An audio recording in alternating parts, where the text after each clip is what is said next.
all the same. Basically, they want to know what's in it for them before they will pay attention to your presentation. On a very fundamental level, all business is personal. We don't do business with IBM or Apple. We do business with John from IBM, Sarah from Apple. They're human beings with very specific human needs. And when you're designing your presentation, you want to hit their needs. Know about your audience. Be specific. Don't take the generic deck and go from audience to audience. And think, if you're lucky, you'll strike a key.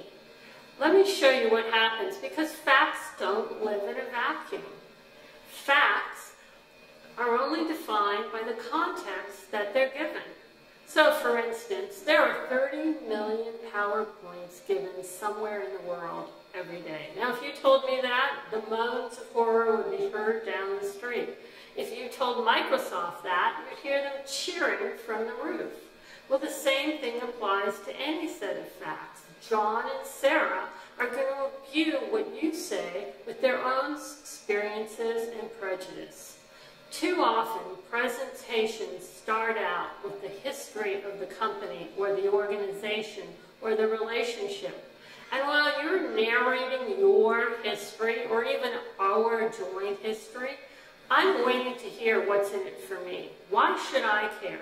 And if we keep on going on narrating history, taking out my BlackBerry, and I'm looking at the sale at Sears, or I'm getting angry at you because you're wasting my time.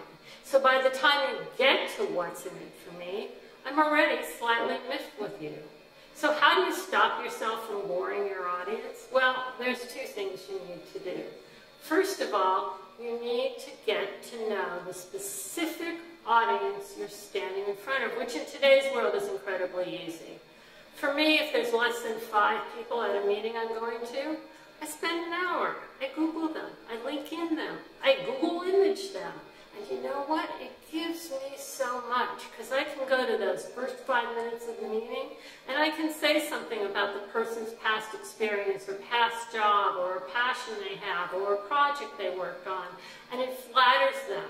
Now, some people say it feels a little creepy, and it would if I said to you, hey, I Googled you and I saw on Google. It's all in the art of the telling, right? But you should take the responsibility to know your audience so you can gear your presentation to fit the audience you're standing in front of, specific needs. Now, the same thing applies to a large audience, but obviously you're not Googling a big group. But certainly you can go on the corporation or company's website. I mean, even my yoga teacher has a website. You can find out what they have to say about themselves. You can think about why you were invited, if you were invited, to speak to them. You can try, if it's a really important sales situation, to find other people who know about the company and find out if what they're saying about themselves is the reality, or is there somewhere in between the lines where you can actually fit a need they might not even realize they have. And once you know about your audience, you'll be better able to set up your presentation.